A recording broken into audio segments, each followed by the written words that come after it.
এই মশলাটা সবার ঘরেই যদি থাকে, যে কোনো মাংস রান্নার ক্ষেত্রে ফ্লেভার পাবেন অসাধারণ।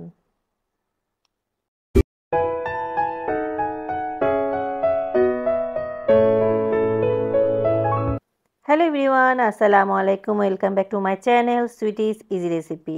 আজকে তৈরি করে দেখাবো গরম মশলা, শাহি গরম মশলা, যেটা আসছে কোরবানে আপনাদের সবার খুবই উপকারে আসবে। যে কোনো মাংস রান্নার ক্ষেত্রে এটা ব্যবহার করতে পারবেন, তবে দুটি রান্নায় ক্ষেত্রে এটা ব্যবহার করা যাবে না, সেটাও আপনি সবার শেষে বলে দিব। আমরা সবাই কম বেশি ঘরে গরম মশলা তৈরি করি, কিন্তু পরিমাণটা যদি আপনি সঠিক করতে না পারেন, সেক্ষেত্রে আপনি পারফেক্ট ফ্লেভারটা পাবেন না, কারণ এক একটা মশলার এক একটা গুণ আছে। তো চলুন রেসিপিটা শুরু করা যাক। এখানে আমি সব গরম মশলাগুলো নিয়ে নিয়েছি। এখন এটার কতটুকু পরিমাণ লাগবে ওটা আপনাদেরকে বলে দিচ্ছি। প্রথমে আমি আমার এই যে মশলার সমাহার নিয়ে চলে এলাম। এই আইটেমগুলো দিয়ে আপনি শাহি গরম মশলা তৈরি করতে পারবেন। এখানে সবার প্রথমে আমি নিয়েছি ধনে নিয়েছি 50 গ্রাম। আর ধনেটা কিন্তু খুব একটা ঝাঁঝালো না ফ্লেভারে। আর এটা হচ্ছে জিরাও নিয়েছি আমি 50 গ্রাম। জিরাটা একটু ফ্লেভারফুল এবং একটু ঝাঁঝালো। এবার এখানে আমি দু প্রকার কালো গোলমরিচ নিয়েছি, সাদা গোলমরিচ এবং কালো গোলমরিচ দুটো নিয়েছি। সাদা গোলমরিচ নিয়েছি আমি 10 গ্রাম আর কালো গোলমরিচ নিয়েছি আমি 20 গ্রাম। কালো মরিচের ফ্লেভারটা একটু ঝাঁঝালো হয়। এবার নিয়েছি জয়ত্রী আমি নিয়েছি 10 গ্রাম। যেহেতু আমি প্রতিটা পরিমাণ মতো নিয়েছি, আমার প্রত্যেকটা আইটেমের জন্য 10 গ্রাম পারফেক্ট। কিন্তু আপনারা এর চাইতে বেশি নিলে এটা কিন্তু একটা ঝাঁঝালো একটা ফ্লেভার আছে, টেস্টটা চেঞ্জ হয়ে যেতে পারে। আচ্ছা, এবার নিয়েছি আমি এখানে সাদা এলাচ নিয়েছি আমি 25 গ্রাম। এই যে সুন্দর একটা সাদা এলাচের একটা সুন্দর ফ্লেভার আছে, খুব একটা ঝাঁঝালো ফ্লেভার না। এ পর্যায়ে নিয়ে নিয়েছি আমি লবঙ্গ। লবঙ্গ কিন্তু আমি এখানে 10 গ্রাম নিয়েছি। লবঙ্গ কিন্তু একটা ঝাঁঝালো ফ্লেভার আছে, এখানে আমি লবঙ্গটা 10 গ্রাম নিয়েছি। এই পর্যায়ে আমি নিয়েছি এখানে পিপুল নিয়েছি আমি 4 টুকরো পিপুল নিয়েছি। এই যে এত বড় বড় সাইজের থাকে পিপুলটা, এটা যে কোনো বড় মুদির দোকানে আপনারা অনায়াসে পেয়ে যাবেন। এটা কিন্তু বেশি দেওয়া যাবে না, এটা কিন্তু একটা স্ট্রং ফ্লেভার আছে, তো ঝাঁঝালো ফ্লেভার আছে, এটা বেশি দেওয়া যাবে না। এখানে আমি স্টার অ্যানিস নিয়েছি 6 টুকরো স্টার অ্যানিস নিয়েছি। স্টার অ্যানিসেও কিন্তু একটা ঝাঁঝালো ফ্লেভার আছে। এরপর নিয়েছি তেজপাতা আমি নিয়েছি 15 গ্রামের মতো। এরপর নিয়েছি দারচিনি আমি নিয়েছি 25 গ্রাম। আর এখানে দুইটা জয়ফল নিয়েছি আমি। জয়ফল কিন্তু যে কোনো মাংস গলাতে সাহায্য করে, আর এটা একটা ফ্লেভার আছে। এটা হচ্ছে শাহি জিরা আমি নিয়েছি 10 গ্রাম। এই পর্যায়ে আমি নিয়েছি মিষ্টি জিরা বা মৌরি, যেটাই বলুক না কেন, এটাকে আমি নিয়েছি 25 গ্রামের মতো। এই যে এটার একটা মিষ্টি ফ্লেভার আছে, এটা কোনো ঝাঁঝালো ফ্লেভার না। এই পর্যায়ে আমি নিয়েছি কালো এলাচ বা বড় এলাচ। কালো এলাচ নিয়েছি আমি 15 গ্রাম।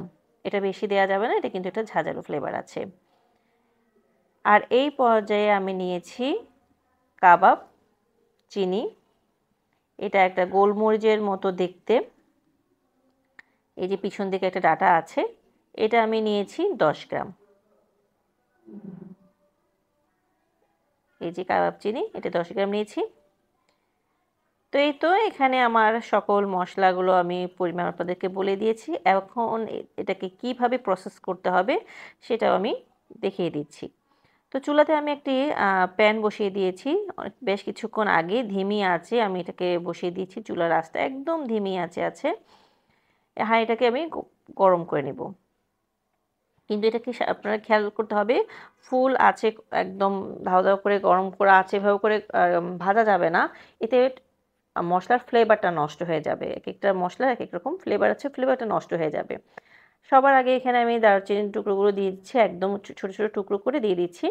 যেগুলো একটু শক্ত জাতীয় মশলা, যেমন এলাচ, তারপর গোলমরিচ, সাদা গোলমরিচ, এই জাতীয় মশলাগুলোকে আমি আগে দিয়ে কিছুক্ষণ ভালোভাবে নাড়াচাড়া করে নেব। বরাবরের মতো আমার ভিডিও যদি আপনাদের ভালো লাগে প্লিজ একটি লাইক দিয়ে ভিডিও কন্টিনিউ করবেন। একটু বেশি ভালো লাগলে চ্যানেলটিকে সাবস্ক্রাইব করে রাখতে পারেন, পাশে থাকা বেল আইকনটি প্রেস করে দিবেন। এতে করে আমি যখন নতুন কোনো ভিডিও আপলোড করব তার নোটিফিকেশন পৌঁছে যাবে সবার আগে আপনার কাছে। আর যারা ফেসবুক থেকে দেখছেন তারা পেজটিকে লাইক, ফলো, শেয়ার দিয়ে রাখতে পারেন। আপনাদের একটি লাইকই পারে আমার এই ভিডিওটি অনেক অনেক আপু এবং ভাইয়াদের কাছে পৌঁছে দিতে। তাই প্লিজ একটি লাইক দিয়ে ভিডিওটি কন্টিনিউ করবেন। চুলার আঁচ কিন্তু আমার একদম ধিমি আঁচে আমি এটাকে ভালোভাবে ভেজে নিচ্ছি। নাড়াচাড়া করে এটাকে মুচমুচে করে নিব। তো এই পর্যায়ে আমি দেখুন এই যে তেজপাতাটা কিন্তু মুচমুচে হয়ে গেছে। এবার বাকি মশলাগুলো আমি দিয়ে ভেজে নিচ্ছি। চূড়া কিন্তু আমার এখনো ছোট আছে। তো এই যে আমার ভাজা হয়ে গিয়েছে, এটাকে এখন আমি একটা ট্রেতে নিয়ে নিয়েছি। হাঁড়িতে রাখলে আরও পোড়া লেগে যেতে পারে। বেশি ভাজা হয়ে গেলে কিন্তু মশলার ফ্লেভার চেঞ্জ হয়ে যাবে এবং তিতো একটা ভাব চলে আসবে। তাই হাঁড়ি থেকে বের করে আমি এখানে নিয়েছি। ঠান্ডা হলে তারপর এটাকে ব্লেন্ডার জারে ব্লেন্ড করে নিব। তো এই যে এখানে ব্লেন্ডার জারে ব্লেন্ড করে নিয়েছি এবং এখানে একটা চালনির সাহায্যে আমি এটাকে চেলে নিয়েছি। একদম মিহি একটা গুঁড়ো আমি নিয়ে নিয়েছি। এই পর্যায়ে আমি এটাকে একটা কাচের জারে নিয়ে নিচ্ছি। এটাকে আমি একটু বেশি করে করে রাখি যাতে বারবার করতে না হয়। আপনারা যদি বারবার বেশি করে রাখেন তাহলে চেষ্টা করবেন দুটো জারে রাখার। একটা জার আপনি ব্যবহার করবেন আর একটা জার নরমাল রেফ্রিজারেটরে রেখে দিবেন, তাহলে এটার ফ্লেভারটা অনেক দিন পর্যন্ত ভালো থাকবে। প্রতি 1 কেজি মাংসের জন্য আমি 1 চামচ গরম মসলা আমি এখান থেকে ব্যবহার করে থাকি। এই মশলাটা কোরমা এবং রোস্টে ব্যবহার করা যাবে না, সেক্ষেত্রে ফ্লেভার তো চেঞ্জ হবেই এবং স্বাদটাও কিন্তু পরিবর্তন হয়ে যাবে। এই দুটো রান্নার ছাড়া যে কোনো রান্নায় আপনি এই মশলা ব্যবহার করতে পারবেন অনায়াসে। এই তো এখানে আমার তৈরি হয়ে গেল আজকে স্পেশাল গরম মশলা। আজ এই পর্যন্ত, আগামীতে আবার দেখা হবে। আল্লাহ হাফেজ, আসসালামু আলাইকুম।